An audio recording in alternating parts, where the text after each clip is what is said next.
welcome to this Tech Hub webinar on industrial router VPNs. Right. So on the agenda for today, we're going to be building a foundation. What is a VPN? We're going to take a look at some specifics around encapsulation, what that means, and the different encryption methods that we use with VPNs as well. And then we're going to ask the question, why do we need a VPN? As well as look at the different types and standards of VPNs as well. Then I'm going to introduce you to some Robustel routers, specifically the R2000 and R3000 series. But I'm also going to show you some of Robustel's other products. Then I'm going to show you or introduce to you a Robustel cloud management service, a very nice service that comes with your Robustel router, and you'll see some very unique features available with that. And then configuring your robust VPN, I'm going to show you in a live demo how we can go about setting up a robust VPN, a quick and simple way to set up a secure remote connection, a secure VPN connection with a remote site using the robust cloud management service. All right, guys, let's get started. So let's start by building a foundation and asking what is an VPN. So VPN basically stands for Virtual Private Network. That means it's a private network that you create yourself across the internet. So you use internet connectivity to create a network connection between two sites or two devices, or between your PC and a device. And the VPN protocols that we use enable us to create a private network across the internet, encrypting your data and making your connection secure. So let's just first look at how we could connect to a remote site. So let's take an example of connecting a PC to, let's say it's a salesperson traveling all over the world, but he needs access to files and servers at his office HQ. So you could theoretically use the public IP address available by the internet service provider for that company and directly access files and servers in that company's building. The problem with this is it's not that secure, or it's not secure at all, because the public IP address would then be visible to other users or other people on the internet, and possibly also hackers or people that want to steal your data. So they could very easily get access to your public IP address and then start scanning for port numbers which are available, and then start trying to steal your data or sabotage your network. Obviously, this is not ideal. So companies started developing VPN protocols to allow us to set up a secure connection to a remote site. So we still use the public IP address available from our ISP, but now we encrypt our data by putting the information that we send across the internet into a package. We encrypt the data using a key, and then we are able to send that encrypted data across the internet to our local machine. And then we can access our files using the same key and be able to read the files. This essentially creates what's called a VPN tunnel. So we have a secure connection, a secure private network over the internet.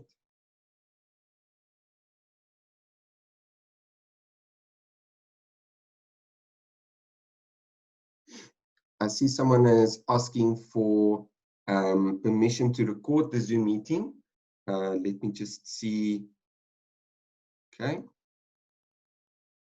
We will record it at the end of YouTube. Okay, all right. We'll be done. Okay. All right. Okay, guys, so the recordings will be available afterwards on YouTube, so don't worry about that. Okay, let's go on. So what is encapsulation? Encapsulation means your application on your computer, maybe your email client, or something like your web browser. Normally, that type of application would request information from a server. Now, the data that you're requesting needs to be encapsulated to be sent across the internet. So we encapsulate the data using layer 3, layer 2 protocols, TCP, IP, Wi-Fi, etc. So we take our data, the actual request, we put it inside a container or a package, and then we take that package and we use what's called a transport method.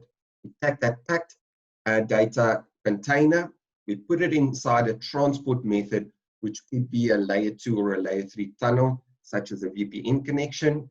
And then we take that data across the internet, and when it reaches the other side, where the destination is, we can then do the reverse by unpacking the data, decapsulating the data, and then presenting the data to whatever service you're trying to access, be it an email server or a web server. So this is the basic principle of encapsulation. So we take our data, we put it inside a package. Now, with VPN, we encrypt this package so that nobody that has access to that network can read the data inside that package. And that is what encryption is for.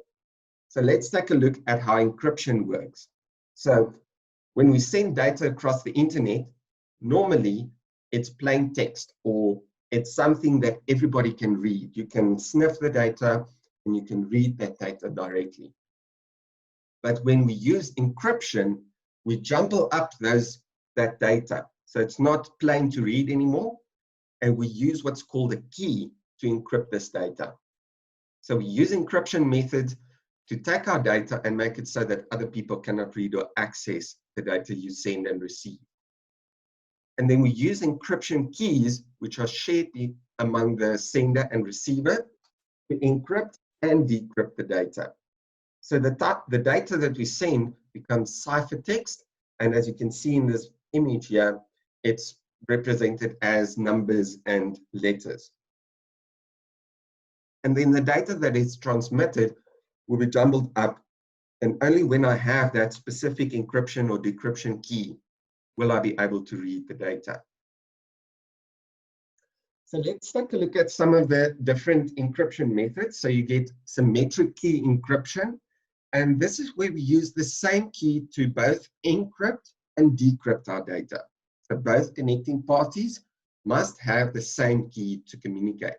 So we take our plain text, we encrypt the data using an encryption algorithm, and then we get our ciphertext. Then using that same encryption algorithm with the key, we can now decrypt the data and read the data locally. And this type of encryption is used by most VPN connections. Then we get another type of encryption called asymmetric encryption, which uses a public key to encrypt the data and then a private key to decrypt the data. The public key is used to encrypt. This means it can be shared to other people that you send, that send you encrypted data. So you can allow multiple users to send you encrypted data, and then the private key is the only key that is allowed to decrypt the data. Okay. Now, with VPNs, encrypting your data is not necessarily enough. We want to be sure that we are sending data to the or transmitting data to the right servers. So to do that, we use what's called authentication or certificates, and we use RSA or SHA to generate a secure connection before we start transmitting data. So encrypting the data is not enough. We need to ensure that are sending our data to the correct server. And the reason for that is sometimes third parties or people with malicious intent might want to redirect your requests to their servers to try and decrypt your data and steal your data. So then why do we need a VPN? There are many ways to connect to remote sites or servers without a VPN. Examples would be services like DNS with public IP address, as well as APN connections. But these connections aren't necessarily secure, and your data can be compromised. So companies or individuals with malicious intent can listen in on the information you send over the internet, and sometimes they would be able to sabotage your network or collect data about your business that you don't necessarily want to be shared. So it's important to use encrypted connections such as VPN. Let's take a look at the different types of VPNs and standards. First off, we get PPTP. This is one of the first VPN standards or protocols that were available, and it's short for point-to-point tunneling protocol. It's used by most platforms such as Windows, Mac, Android, and iOS, but it uses a basic encryption, which is easy to break. It uses TCP port 1723, which is easy to block by firewalls. So it can be difficult to set up when you use PPTP. Now, typically you use PPTP when you want to have a direct point-to-point connection to, let's say, from one device to another, or device-to-client connections. So it's ideal for a client wanting to connect to, let's say, a remote pump station. You could use a PPTP connection. But you would then be required to set up all the security parameters and the encryption manually. Then you get L2TP, which is layer 2 tunneling protocol, also supported by Windows, Mac, and Android and iOS. And this uses a much better IPsec encryption method, much more secure than PPTP, but it also uses a port 500, which is also UDP port 500, which is also easy to block using firewalls. So difficult to set up or get around firewalls when you use something like L2TP. And this is typically when you need to connect to devices on a layer 2 communication level. So meaning not specifically connect to a device using the IP address, but you want to be able to do broadcast searching on that encrypted connection. Then you would typically use something like L2TP. And then we get what's called OpenVPN. So OpenVPN is quite a new standard, developed in 2009, I believe, and it's supported by all platforms. So using third-party apps, we can connect to from any Linux, Windows, Mac OS, Android, iOS, almost any operating system that you could think of. It uses a much more secure AES encryption method, which has to date been one of the best encryption methods to be used. It uses port 443, which is very hard to block on firewalls. And the reason for that is firewalls typically block by port number. And when you use port 443, it's also used by services like your banking website or any secure type website which uses HTTPS. And HTTPS also uses port 443, making it much harder to block using existing firewalls. And as I said, it's the most secure and it's faster as well compared to PPTP and L2TP. And it's integrated with some hardware, such as Robustel's routers, as you'll see later on. So to summarize, VPNs allow us to securely connect to remote sites using secure remote connections. First, you set up a secure connection to the VPN server. Second, you encrypt the data that you send and receive. So we use encryption algorithms to establish a secure connection, and we use keys to encrypt our data. Now let's take a look at or introduce you to some of Robustel's range of products. So Robustel has quite a wide range of products, including routers, modems, as well as IoT gateways. So Robustel, as I said, has a range of routers, including the R1000, 1500 series, R2000 series, and R3000 series. Then we get our edge gateways, and I'll explain a bit more about that. Our IoT gateways for directly connecting inputs and outputs to IoT platforms, LoRaWAN gateways for LoRaWAN sensors and devices, cellular modems, as well as IP67 rated enclosures as accessories.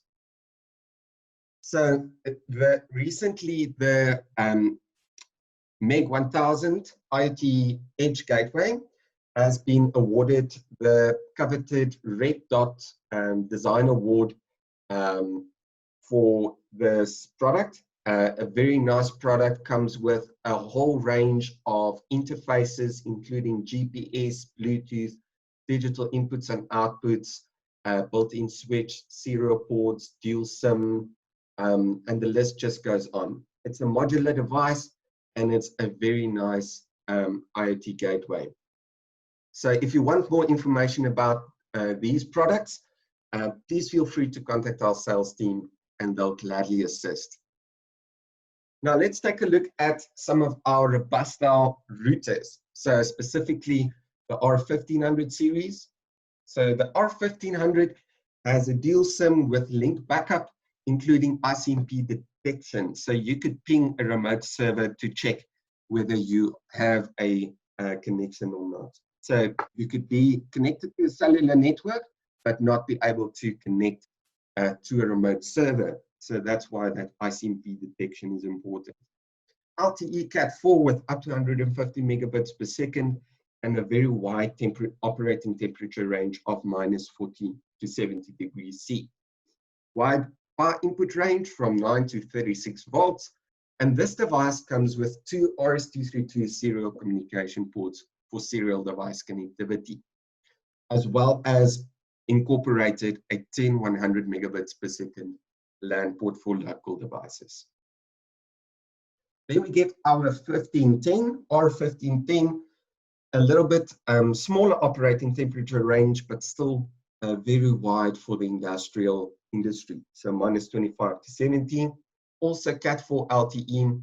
And this device now has Wi-Fi capability as well, but it can only be used as an access point. This router comes with digital input and output for remote control, and also 2 LAN or WAN ports with WAN failover for connectivity loss. Just taking a look at some more detailed specifications. As you can see, the R1500 and the R1510 both support C language SDK, both come in an IP30 frame retardant plastic enclosure, and you can see the interfaces there, 2 RS-232 serial interfaces for the 1500, and 1 digital input and digital output for the 1510. The Ethernet ports, you can see there as well.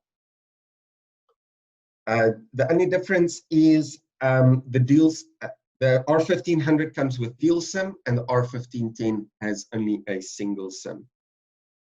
Okay, then we get to our R1520, which is also come with the same SDK as well as IP30 rated flame retardant plastic. It's coming soon. It's coming with 1 RS-232 and 485 serial port, 1 analog input, digital output, as well as a USB interface. It's got a Wi-Fi built in as well with 2.4 gigahertz BGN support. Optional GPS module as well. and as well as the option to add a powered device function for PoE. So you can power this router via PoE, so no external power supply required there. Then it also comes with 5 Ethernet ports. Either can be 5 LAN or 4 LAN and 1 WAN port. Again, that wide input power range, as well as the dual SIM and 2-year warranty. Now let's take a look at the R2000 and R3000 series routers.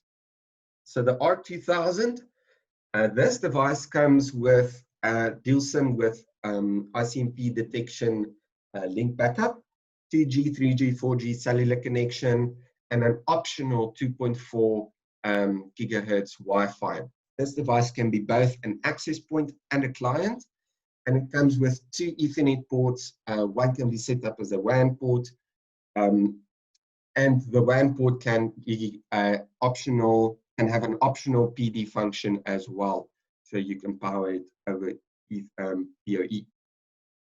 What's very nice about these routers are they are Microsoft Azure certified for remote connectivity, for cloud connectivity. Now let's take a look at the R2000 Dual. This is a very nice device. It comes with dual SIM link backup with ICMP detection, and this device also has dual cellular modems for 0 downtime failover. So you could set up a what's called a warm backup, which means both cellular connections are connected always. In the event of a cell provider going down for some reason, you could the router would automatically switch over to the concurrent other SIM. Also comes with 2.4 gigahertz BGN Wi-Fi and access point features, and has a very wide 9 to 56 volt DC power input. The WAN port supports static PoE and DHCP client modes, as well as 4 LAN ports with 802.3, 80, and AF. So that means this device can be a powered device, as well as be a PoE power source with up to 30 watts per port. So you could connect other devices like cameras to this router and power them through the router as well.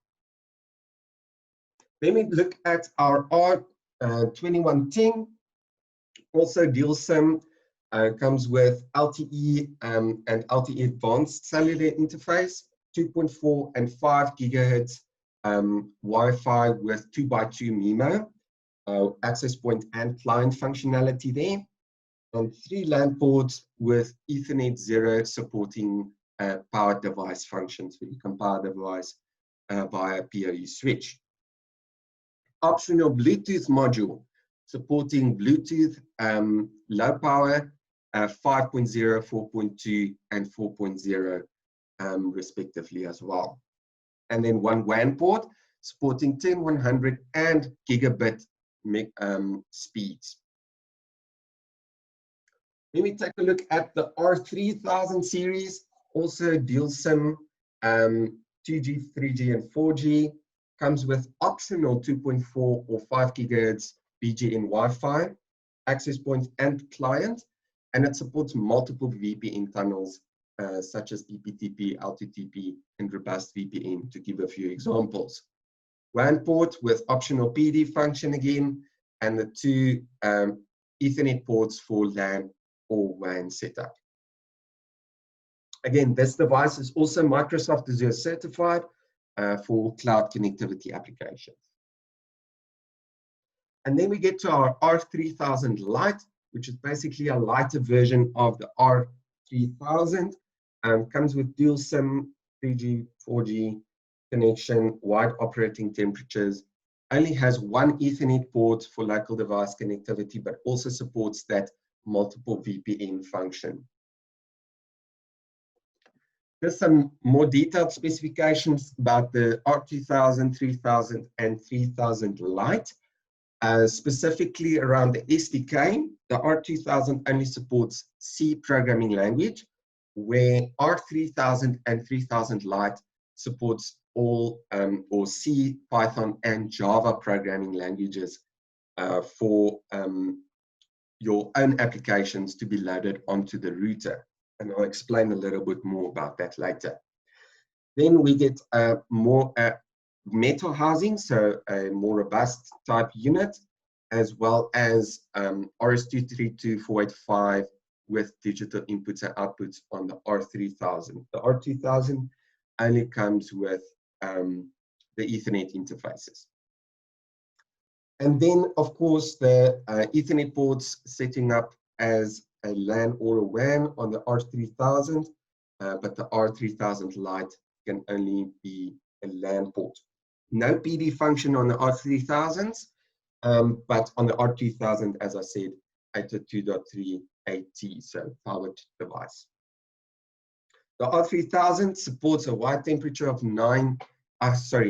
wide power input of 9 to 60 volts DC, as well as the dual SIM, and the R3000 also comes with a 3-year warranty, and the R2000 with 2 years. So in this slide, I just want to bring to your attention, Robustel has global certification with all the major certification bodies around the world, and including ICASA in South Africa. So Robustel's routers are already approved to be used in South Africa.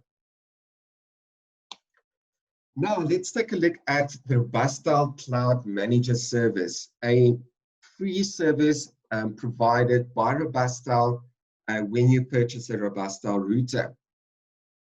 So the main focus around the Robustel Cloud Manager service is monitor, manage, and control. So when we speak about monitoring, we want to see what our devices are doing, if they're online, where they are in the world, view statuses, signal strength, data usage, and WAN details, for example.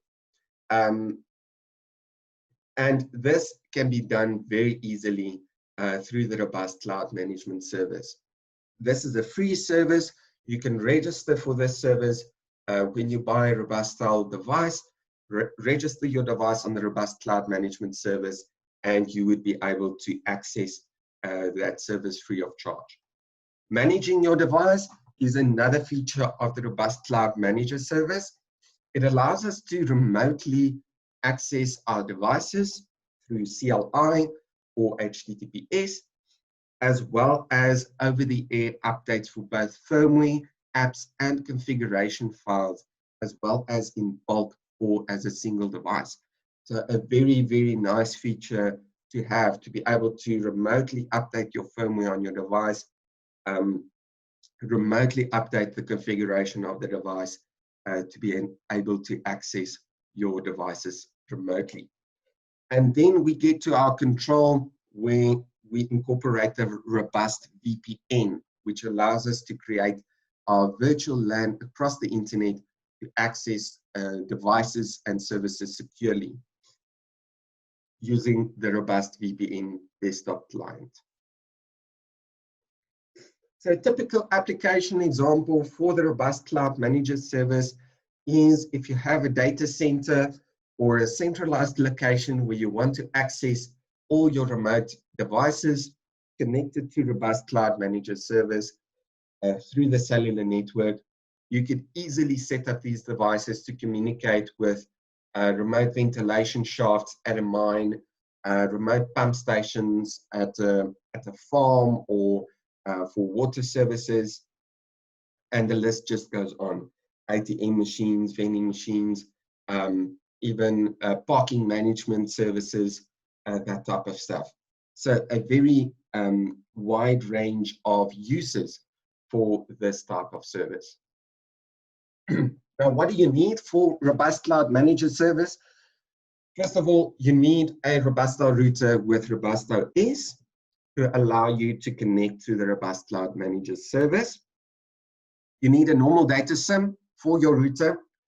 You don't specifically need a APN SIM card of some sort or a SIM card with public IP addresses or static IP addresses. You just need a normal contract or prepaid data SIM.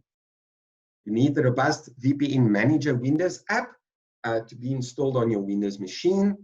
And then you need the Robust Link and Robust VPN apps installed on your router.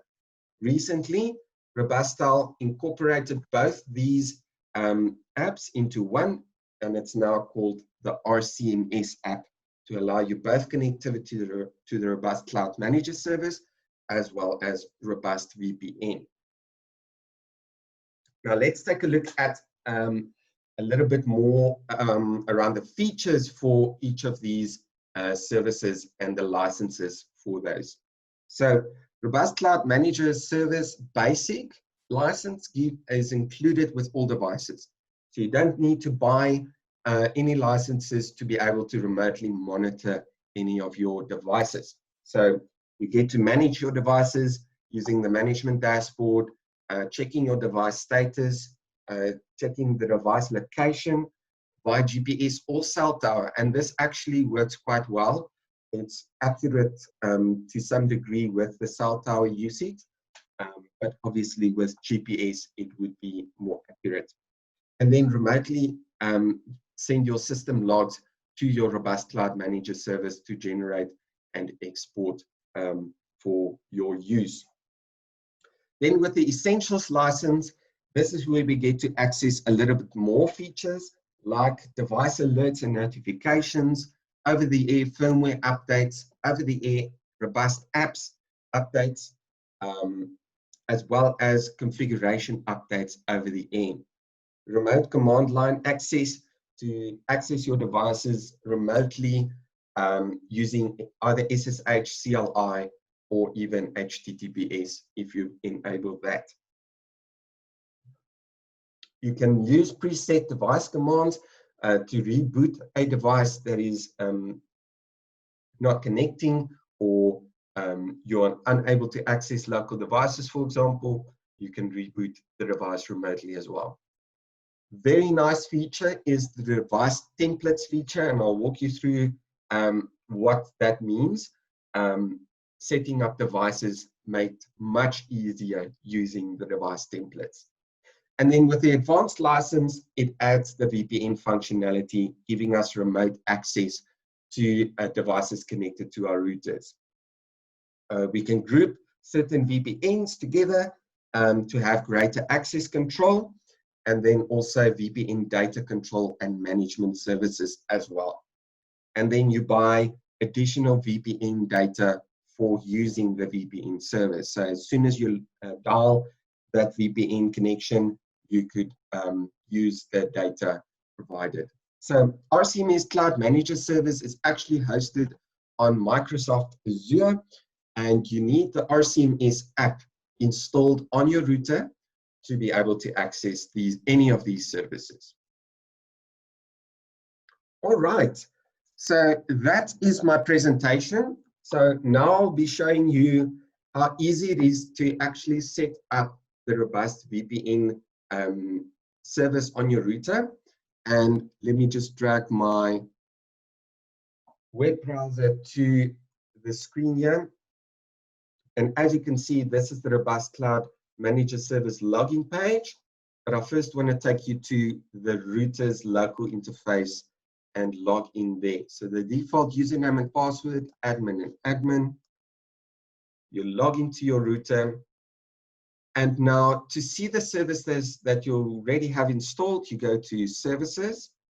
And here you'll see a whole list of services such as Smart Roaming, Modbus Master, Web Server, SNMP, RCMS, etc. Now, to install a new service, you need the app that you can contact us for. If you need a specific app or a specific feature on your router, you could go to your System tab over here, and you click on App Center. This will give you a section where you can install new apps, and a section which shows the installed apps. So to install a new app, you simply choose the file or the app that you want to install, and then you click Open and click install, and it will install that app on your router. Now, as you can see, I've already installed a couple of apps, like the RCMS app, and it's already running.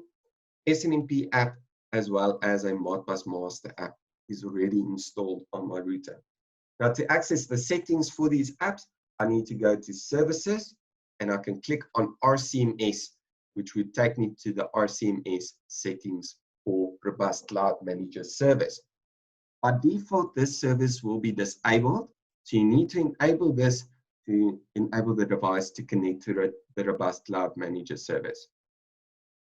Then you need to select your whether you want only Robust Link, Robust VPN, or both enabled, and then you could select your RCMS environment. So currently, the international RCMS cloud platform is hosted by Azure in Western Europe, so very fast connection for South Africa to Western Europe.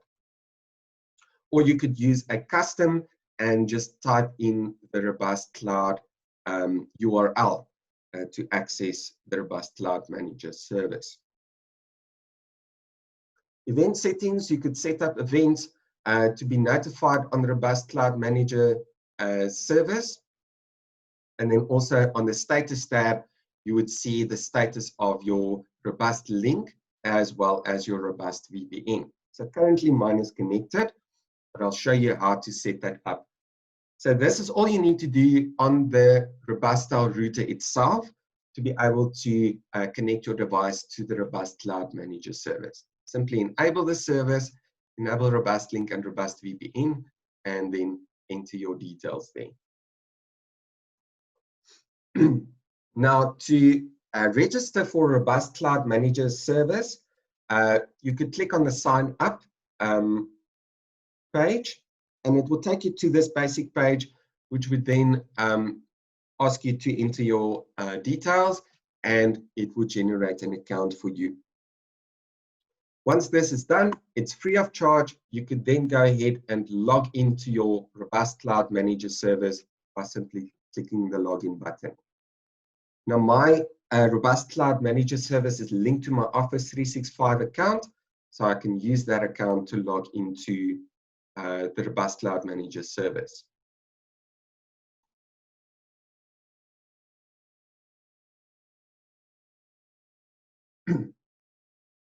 This will take me to my Robust Link dashboard. So the opening page is the Robust Link dashboard, and it gives you an overview of all the devices that you have, that you've registered, that are online, that are offline, that are unregistered, and your total number of devices. And here it will show you which devices are connecting through which interface. So wireless WAN or Ethernet WAN, or even wireless LAN connections. So the first thing we need to do when we want to add our device to Robust VPN, we need to add the device to the Robust Cloud Manager service. So we add it as a Robust Link device.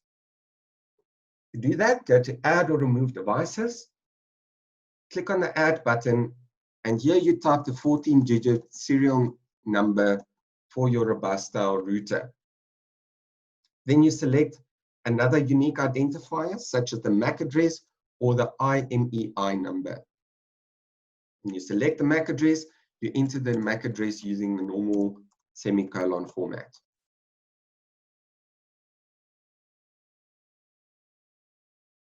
And that's the normal format for a MAC address. You give your device a name, and then you select the model of the device that you want to connect to the Robust Cloud Manager service. As you can see, all the devices that are supported are listed here. There's the MEG 1000 I mentioned earlier, the one that Red Dot award. So even the edge gateways are capable of connecting to the Robust Cloud Manager service. So in my case, I'm using a Robustel R3004L router, and it's running the standard Robust OS operating system. Once you're done, you click Save. Obviously, the details I've entered are fake, but I've already added my device to the Robust Cloud Manager service. So then it will be listed here, and you would be able to see the status of that device. So if you've got your device connected to the internet and you go back to your dashboard, it would then show up here. To view all your devices, click on View All Devices, and here you will see this a little bit more status information about your device. It's online, it's registered, the serial number, etc. You could click on the serial number and it will take you to a detailed information page about that device. So it will show exactly where that device is. This device does not have GPS, but it's fairly accurate to where I am right now. And you could see more status information, the current firmware, etc. Now, what's really nice is you can set up device templates, which allow you to download to your device using the Essentials license. You could download templates to your device.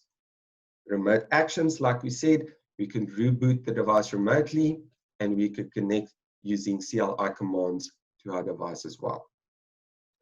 Now, going further, to set up the VPN, you go to Robust VPN section, so this tab on the Robust VPN side, and here we will need to set up a new VPN group. So go to Manage VPN Groups, and you would be required to create a group for your Robust VPN. So you enter a group name, let's call it Demo, and I want to push the virtual IP as well as the subnet.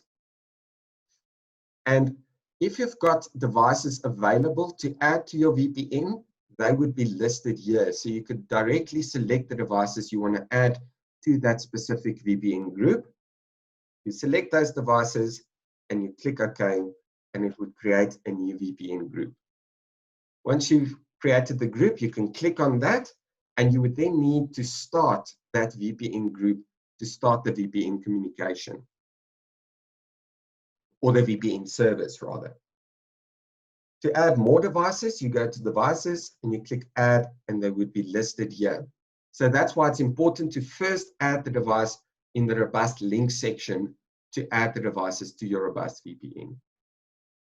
You also need to add users to the VPN group.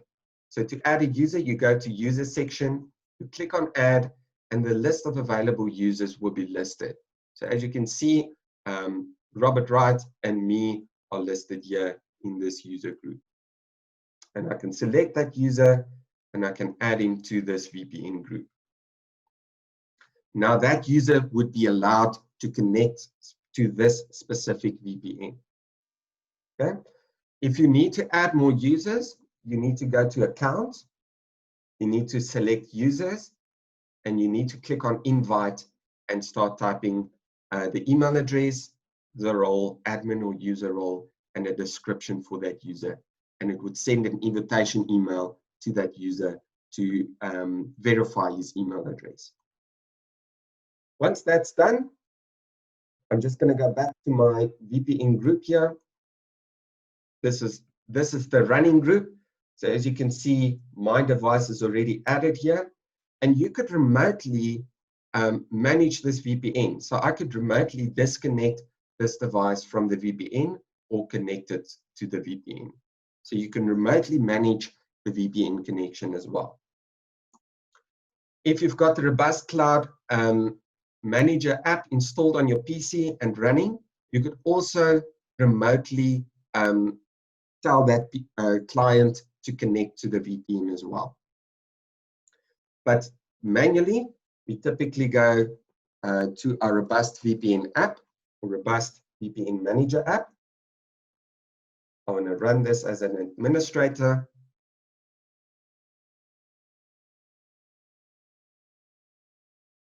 And it would open up the Robust VPN app like this.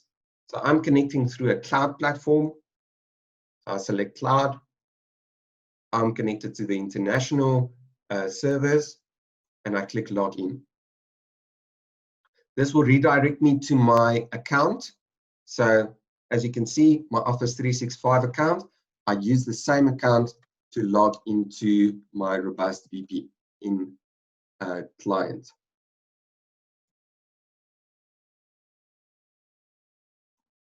I'm going to say no.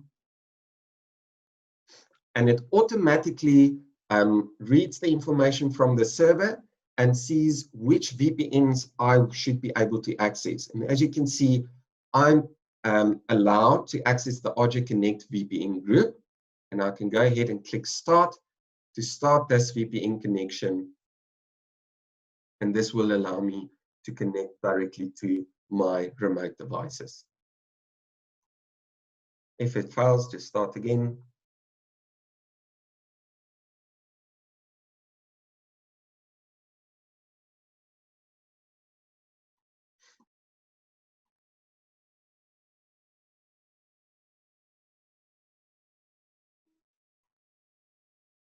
As you can see, I've remotely actioned the server to start the VPN connection.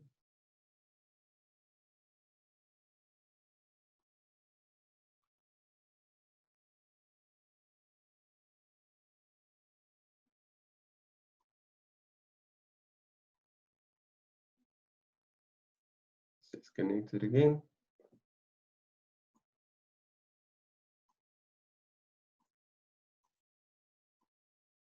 There we go.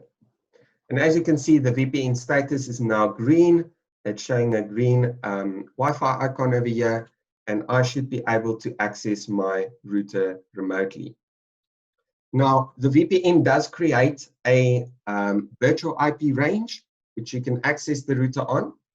So as you can see, the virtual network is 10.16.112.0. But I can also access this router remotely using the local IP address on the router, meaning the Robust Cloud Manager service creates a NAT interface, which means it translates the local network interface for me so I can access the devices remotely as if they were connected locally. 16.112, there we go. And as you can see, it starts loading the login page for that router to log in remotely. Okay, guys, that is it. That is my live demo. So let's just go back to the slideshow. Johan, Hello. are you going to show anybody how the apps are installed, how the apps work? Oh, yes. Sorry, guys. Okay. So another very nice feature, when you have the advanced license, you could easily install new apps on your device through Robust Link. So you go to view all your devices. You click on the device that you want to install an app on. So if you've got more devices here, you'll select the specific one that you want to add more apps to. And then you click on this apps tab over here. Now this will allow me to install Robust OS apps on my router for specific functions. Like let's say, for example, I want to add an L2TP connection to this router. I select the L2TP app and I select the version and I click update. Once I clicked update, it will push that app down to the device through the cellular connection. So I don't have to physically go to the device, plug in a USB or log in with my laptop using Ethernet cable and then upload the app locally. I can push down this app through what's called over the air. So meaning over the cellular connection. The same applies to firmware. I want to update the firmware to the latest version. I select the firmware and it will only list me the last 3 available firmware versions for this device. As you can see, my device is already running the latest version. If, for instance, I see a problem with a specific function, I could downgrade back to a previous version. Very easy to use. Okay, and that's it. Any questions, guys? Let's see.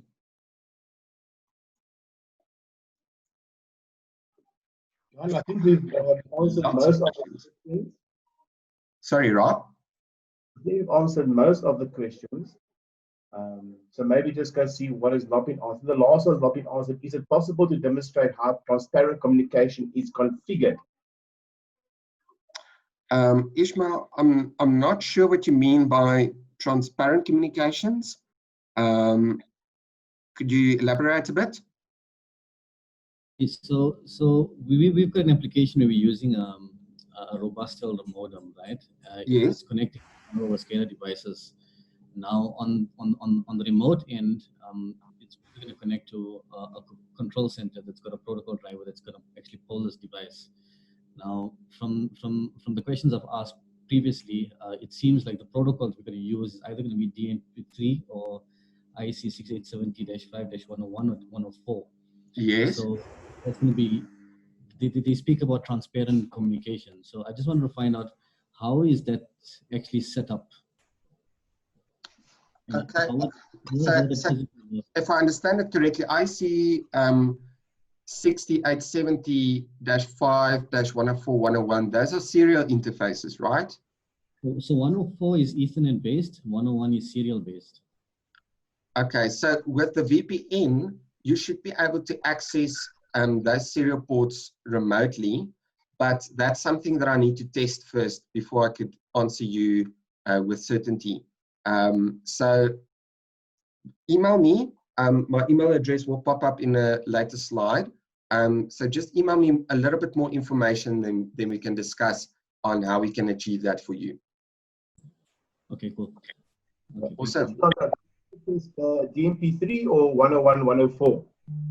It depends ultimately on the protocol. You see, the control center has a selection of protocols they would typically use. So typically they have either DMP3 or 104 or 101. So depending on the, what they decide to go with, typically they could go with either one or either one of the three. So I'm just asking the question, so just to explore how flexible the system is.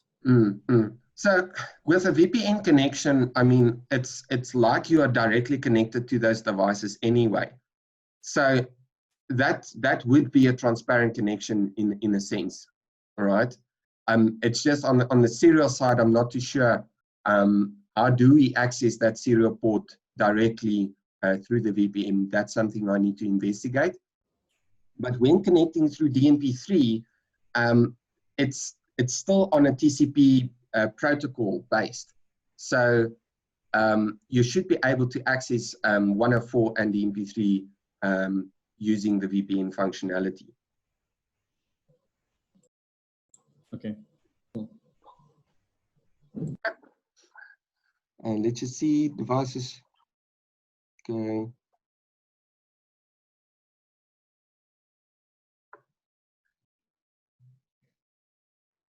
Is it possible to demonstrate how to, okay.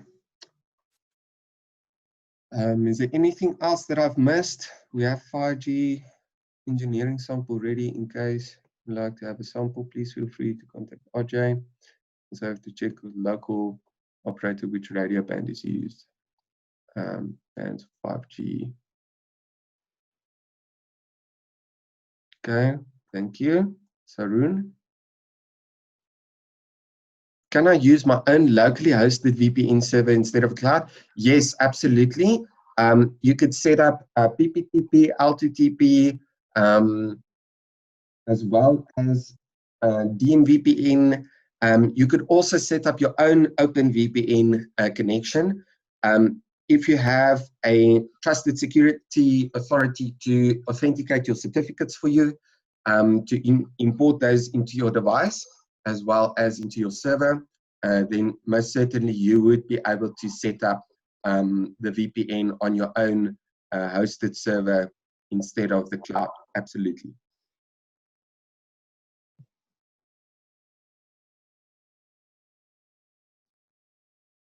Okay, Modbus. Yes, that's correct. One customer asked, routers with serial ports, are they Modbus RTU compliant? Yes, they are. Like Rob said, publish Modbus memory address to SCADA to read tags directly from the router. Absolutely, that's possible. Great, absolute maximum rating 4 to 20 milliamps. Okay. Great. Okay, guys. Did I miss any of your questions? You're more than welcome to unmute yourself and ask. If I missed anything.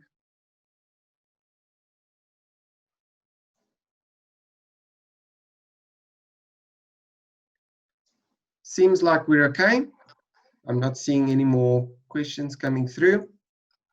So what's next, guys? Our next webinar, we're going to be focusing on wireless and specifically turbo roaming, aeromag, as well as transparent wireless communication using MOX's range of industrial wireless access points and clients. So stay tuned and tune in next week, Tuesday, for our webinar on MOX's industrial wireless solutions. Just say thank you. Sorry, Rob. For joining us this morning. Sarun and Roy, thank you for joining us and asking some of the questions. Much appreciated. Oh, thank you. Yes. Thank you so much. Thank you, everyone. Looking forward for the next webinar. Right. Okay, everyone. So stay safe. Remember, we're still operating. So for quotes and orders, contact Brigitte. For accounts, contact him. And for any technical queries, feel free to contact me. There is our contact information. So feel free to contact us anytime. Thank you very much for joining us today, and we'll see you in the next one.